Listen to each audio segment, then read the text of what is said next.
Bismillahirrahmanirrahim. Alhamdulillahirabbil alamin. Wassalatu wassalamu ala al-mab'uthi rahmatan lil alamin. Nabiyyina Muhammadin wa ala alihi wa sahbihi wa man tabi'ahum bi ihsanin ila yaumiddin. Amma ba'd. Alhamdulillah, kita masih melanjutkan pelajaran kita.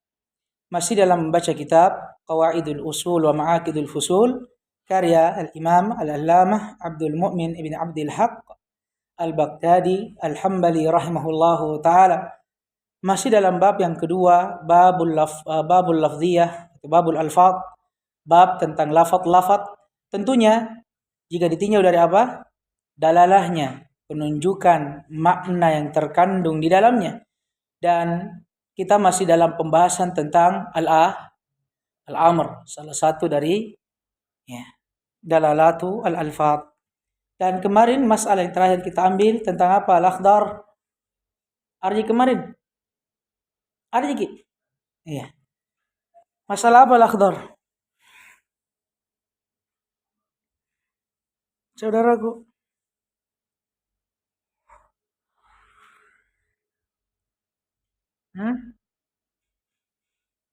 Tiga pilihan. Telepon keluarga. 50-50 atau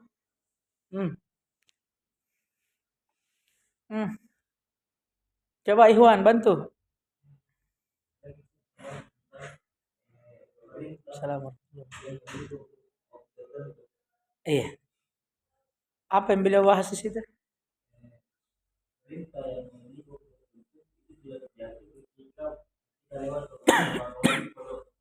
Agak wajib qadha.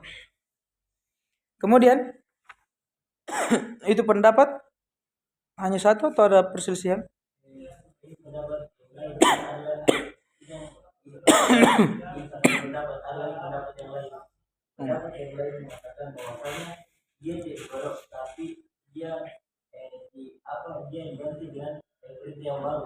Baik. Jadi masalah yang pertama tentang masalah al-amr al-muaqqat. Al-amr al-muaqqat, perintah terhadap sesuatu tapi terikat dengan waktu. Seperti apa? Banyak. Puasa Ramadan. Ini. Demikian pula misalkan salat 5 waktu dan semisal dengannya yang termasuk dari al-awamir al-muaqqatah. Dan sudah lewat ya pembagian tentang hal ini dalam pembahasan apa kira-kira?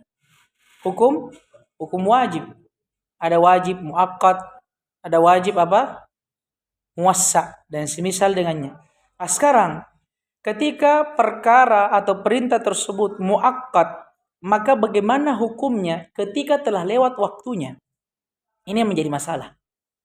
Paham ini?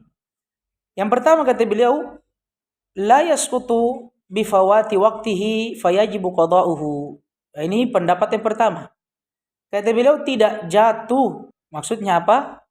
Perintah tersebut, kewajiban untuk melakukannya walaupun telah lewat waktunya, maka keharusannya wajib diqadha.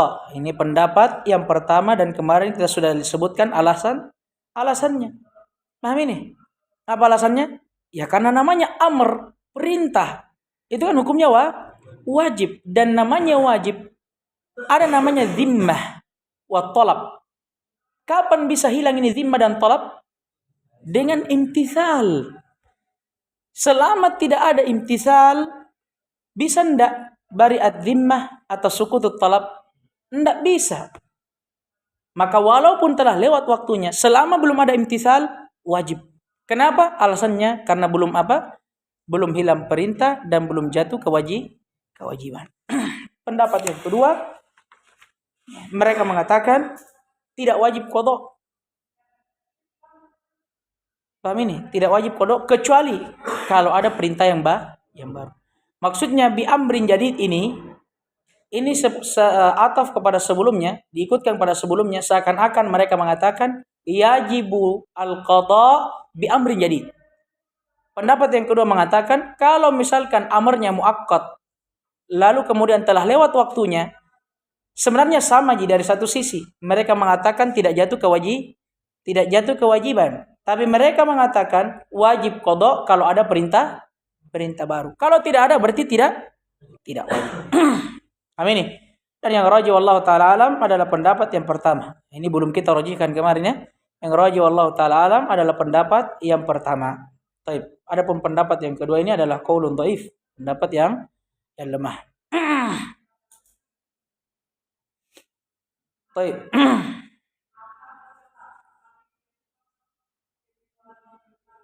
Dan keharusannya kemarin apa? Kalau kita mengatakan wajib qada, berarti siapa yang meninggalkan kewajiban atau perintah, apa keharusannya? Dua hal. Dia berdosa dan wajib qada. Kalau pendapat yang kedua, bagi orang yang meninggalkan kewajiban atau perintah, apa yang harus baginya? Apa keharusannya? Dia berdosa dan hanya wajib untuk istighfar dan bertaubat. Wallahu taala alam. Masalah yang kedua, Fahri.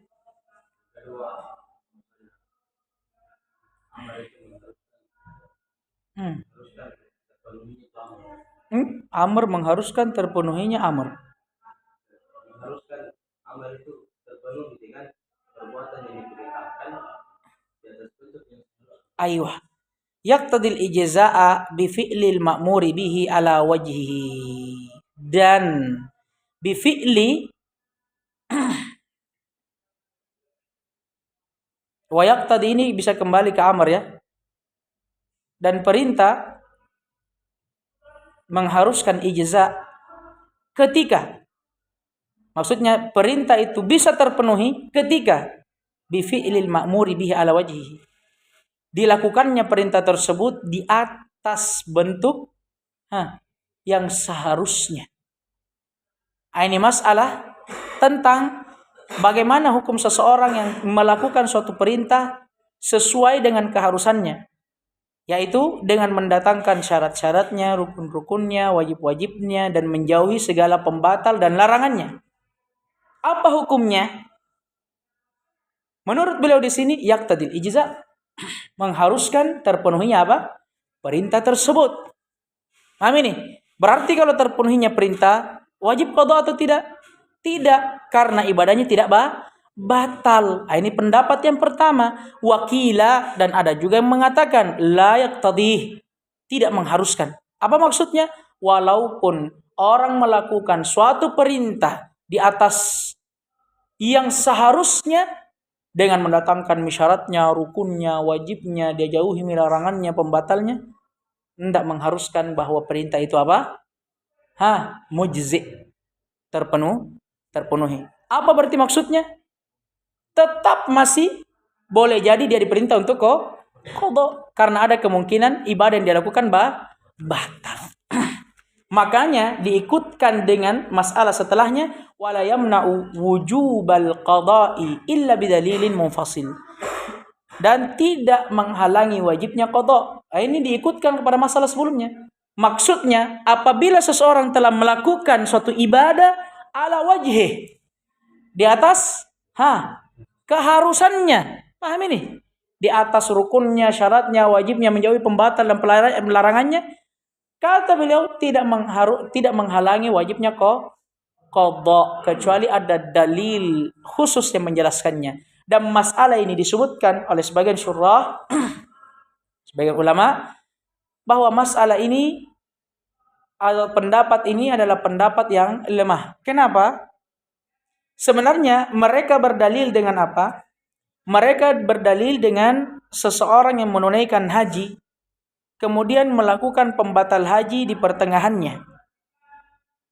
Hukumnya dalam syariat Islam, orang yang seperti ini batal hajinya, wajib dia ulangi.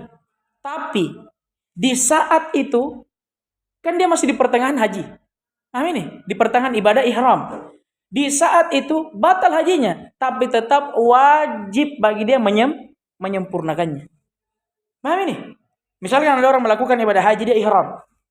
Dia belum tahallul, dia melakukan wata' dengan istrinya. Maksudnya dia berhubungan dengan istrinya. Ini pembatal dari ihram. Dia lakukan sebelum tahallul. Batal dah hajinya? Ihramnya? Batal ihramnya. Tapi apa yang wajib bagi dia? Berhenti? Dia tinggalkan sisanya dari amalan hajinya, amalan ihramnya? Anda wajib bagi dia menyempurnakannya. Walaupun bersama dengan itu tetap wajib bagi dia untuk mengqadanya. Mereka berdalil dengan ini. Disebut oleh para ulama, dalilnya ini tidak masuk, tidak cocok dipakai berdalil. Kenapa? Karena sudah jelas apa yang dilakukan orang ini. Apakah sesuai dengan keharusan dari perintah? Tidak sesuai. Keluar memang dari masalah sebelumnya. Paham tidak ini?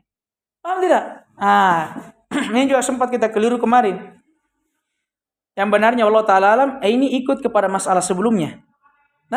Jadi hukum orang melakukan suatu perintah di atas keharusannya, apakah tetap mewajibkan qada atau tidak? Kata beliau di sini tidak menghalangi akan adanya qada. Maksudnya, ya boleh jadi masih diwajibkan baginya qada, dan yang benarnya ini pendapat lemah. Apa alasannya? Karena dia berdalil dengan dalil yang sudah tidak masuk dengan pembahasan. Dalilnya tidak cocok. Dia berdalil tentang apa tadi? Seseorang yang membatalkan ihramnya di pertengahan. Ya, dengan apapun itu dari pembatal ihram. Dalam hukum syar'inya tetap wajib disempurnakan. Bersamaan dengan itu tetap wajib baginya untuk mengqadha. Jawabannya apa? Beda memang dalilnya ini. Ini. Kenapa? Karena dia sudah tidak melakukan perintah di atas keharusannya. Masalah berikutnya, Ammar.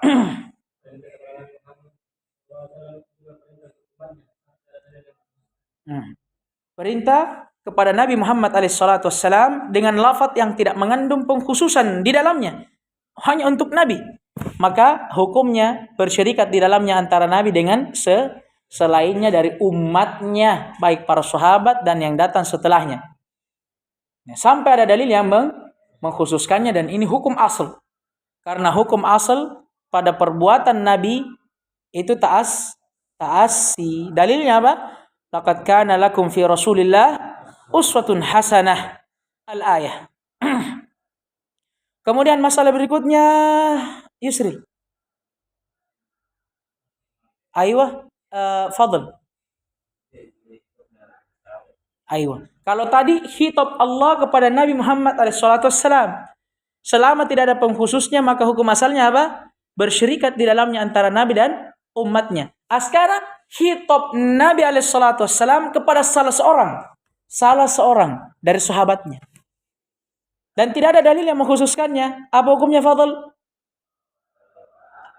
Apa hukumnya? Untuk siapa itu perintah?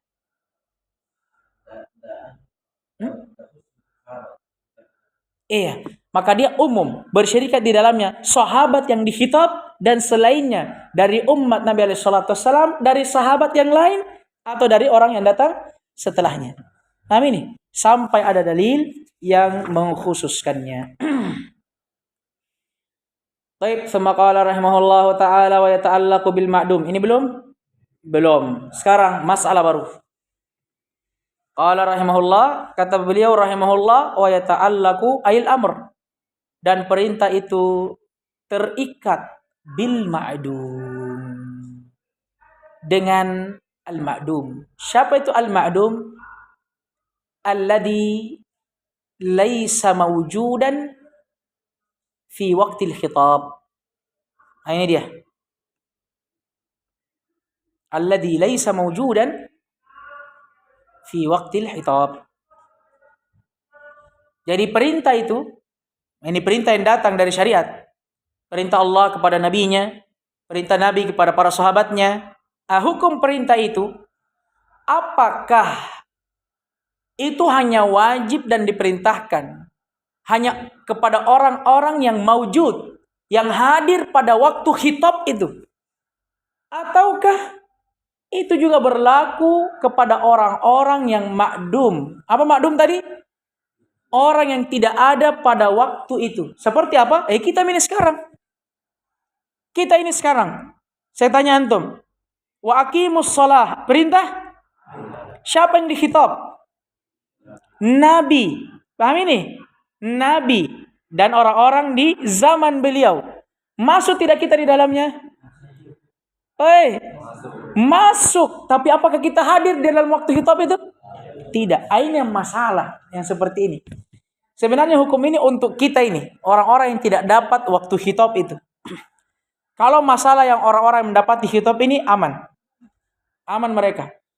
Kalangan para sahabat aman. Nah, karena mereka mendapatkan khitab. Yang masalah sekarang ini, hukum khitab kepada siapa yang tidak hadir, tidak ada pada waktu khitab itu. Nah, ini dia. Apakah perintah itu juga mendapati mereka? Hukumnya sama dengan mereka atau tidak? Kata beliau, wa yata'allaqu bil ma'dum. Nah, ini yang pertama. Bahwa perintah itu berkaitan juga kepada orang yang tidak hadir di waktu khitab. Maksudnya apa? Sebagaimana perintah itu diperintahkan kepada orang yang menghadiri khitab itu, demikian pula kepada orang yang datang setelahnya. Yang mungkin tidak menghadiri waktu khitab tersebut. Seperti orang-orang di zaman kita lah sekarang ini. Paham ini? Dan ini bil ijma'. Khilafan lil mu'tazilati wa jama'atin minal hanafiyah. Berbeda pendapat dengan orang-orang Mu'tazilah dan sekelompok dari orang-orang Hanafiyah. Berarti apa maksudnya?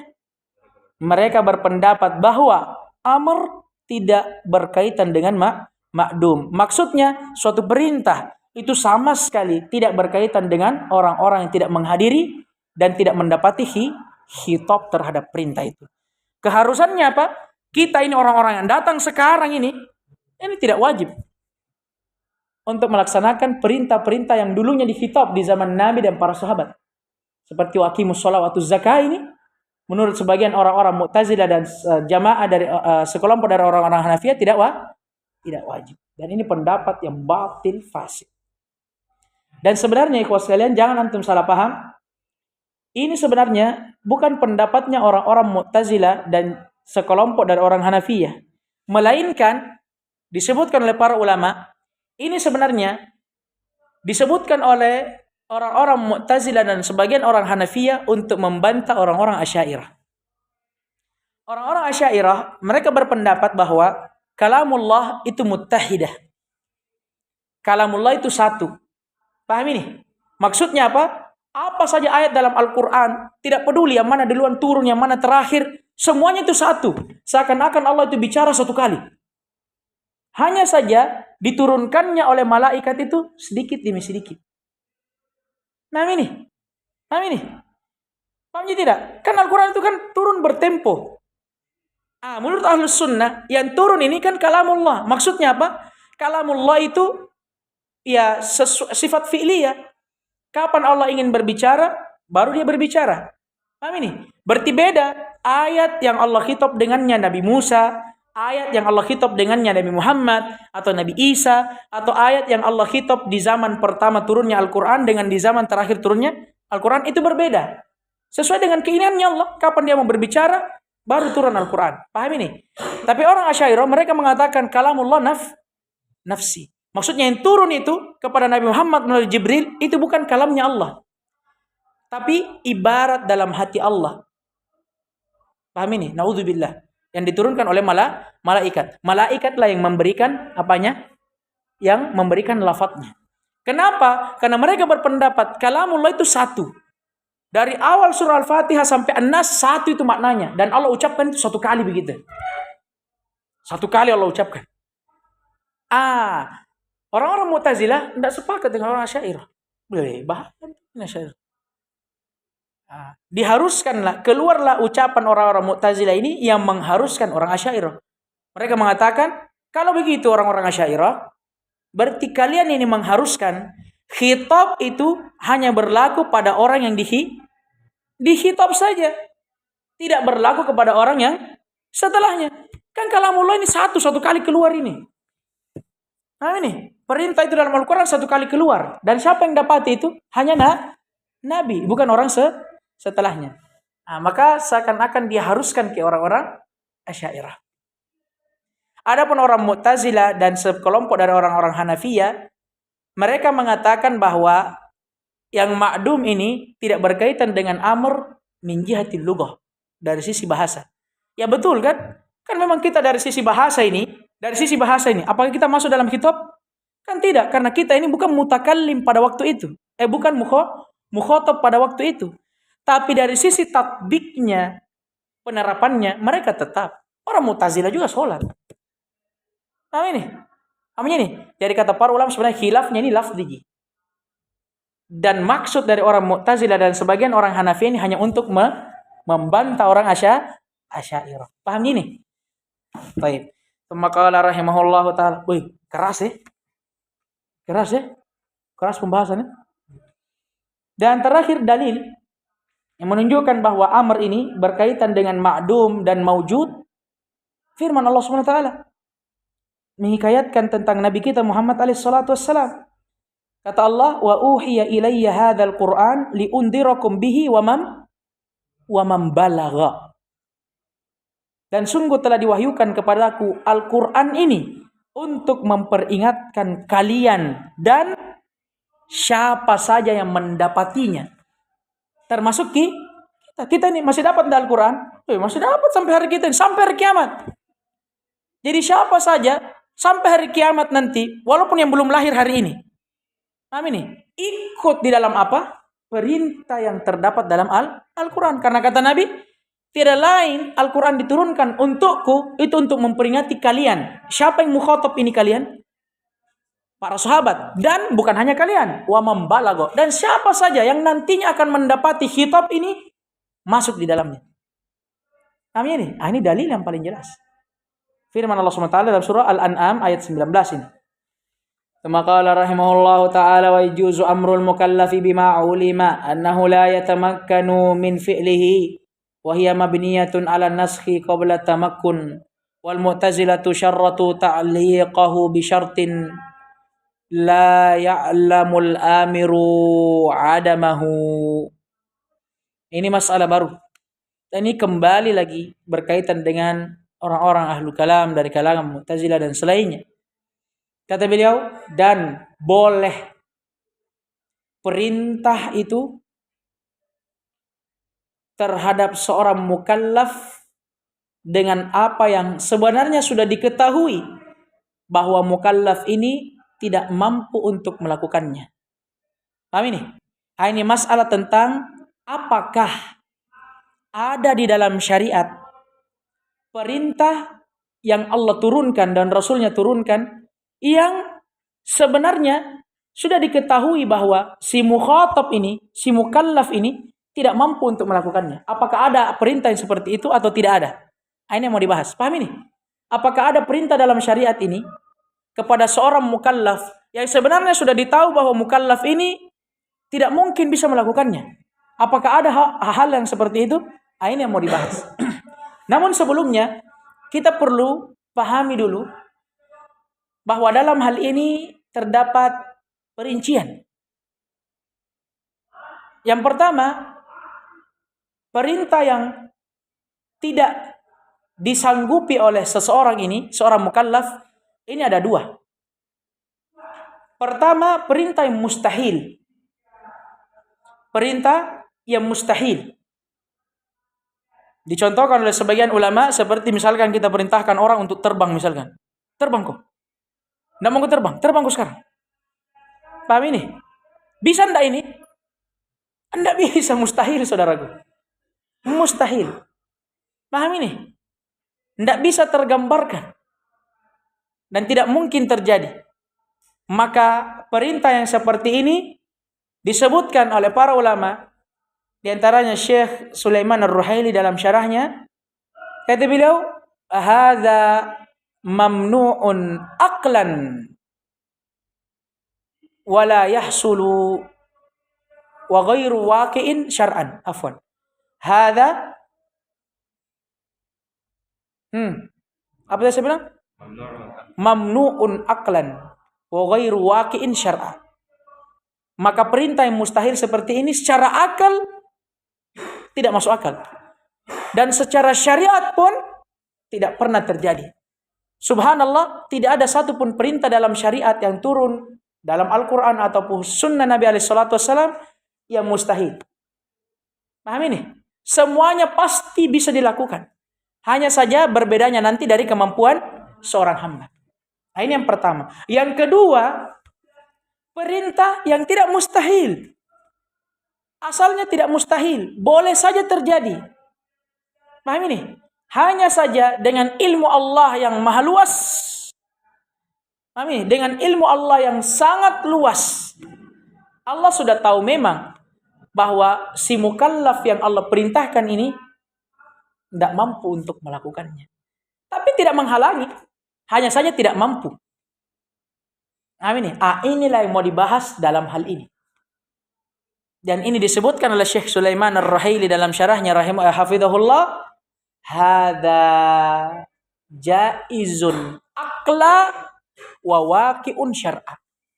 Ini boleh secara akal, masuk akal istilahnya, dan terjadi di dalam syariat. Ini yang beliau mau bahas. Dan dalam hal ini beliau rahimahullah muallif membawakan dua pendapat. Pendapat yang pertama yaitu akan bolehnya, dan pendapat yang kedua pendapatnya orang-orang Mu'tazilah. Paham ini? Orang-orang Mu'tazilah mereka mengatakan boleh-boleh saja. Perintah itu diperintahkan kepada seorang mukallaf walaupun sudah diketahui mukallaf tidak akan mampu untuk melakukannya. Tapi mereka mempersyaratkan dengan syarat si amir yang memerintahkan ini dia tidak tahu akan apa? Akan ketidakmampuannya. Nah ini orang Mu'tazilah luar biasa. Orang Mu'tazilah kan mereka mengatakan apa? Allah itu tidak mengetahui apa yang terjadi kecuali setelah terjadinya. Na'udzubillah. Maka mereka mengatakan boleh saja Allah memerintahkan sesuatu kepada seorang hamba, itu walaupun hamba ini nantinya tidak mampu untuk melakukannya. Tapi dengan syarat Allah pada saat dia perintahkan itu belum tahu bahwa ternyata hamba ini tidak mampu. Na'udzubillah. Nah ini. Dan ini pendapat yang batil. Batil. La mahalah. Batil pendapat ini.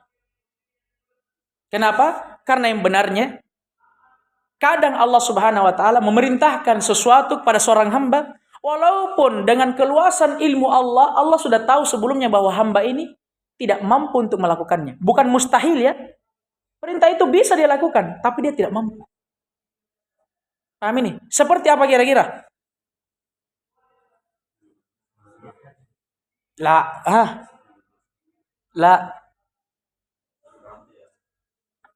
Kisah Nabi Ibrahim yang diperintahkan untuk menyembelih anaknya Ismail.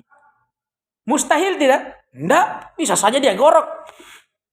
Amin. Mustahil atau tidak? Tidak. Tapi bapak mana yang mau sembelih anaknya? Allah sudah tahu. Tidak mungkin ini Nabi Ibrahim ini tahan ini. Paham ini tak? Betul Nabi Ibrahim apa?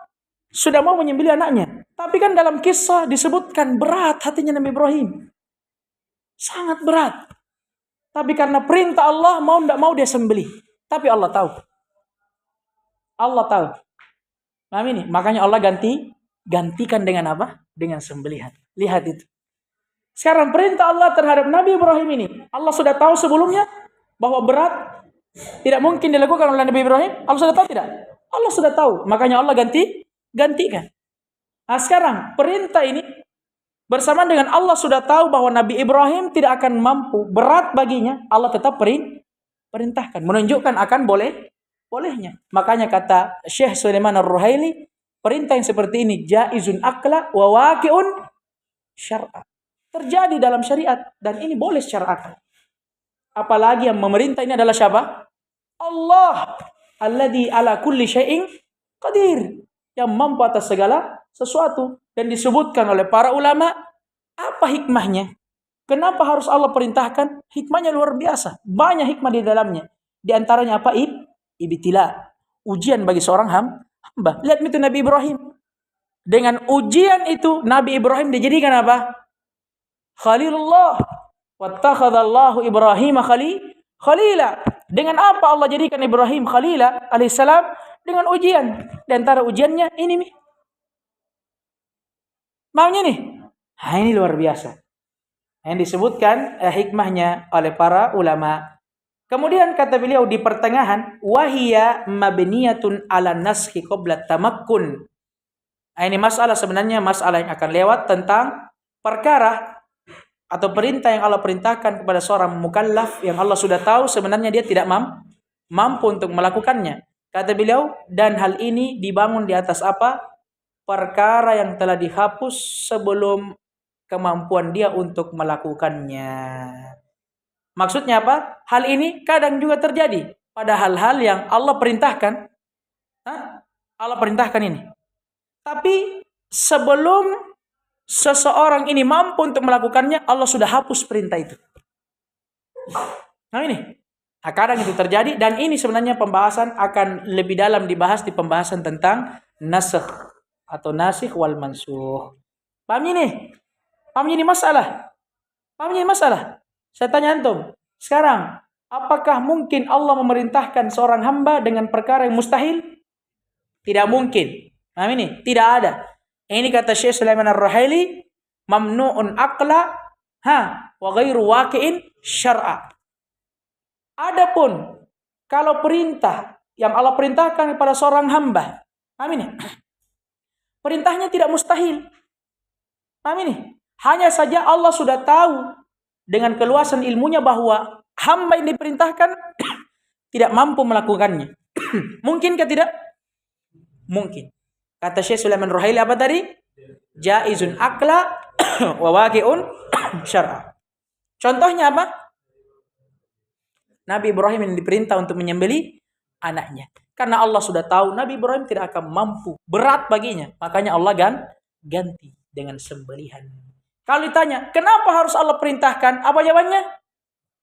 Ada hikmah di baliknya. Di antaranya adalah ibtila, ujian bagi seorang hamba. Semakala rahimahullahu ta'ala wa huwa ya'nil amru nahyun an diddihi maknan. Ini masalah ringan, masalah terakhir dari pembahasan amar. Kata beliau dan perintah itu. Paham ini?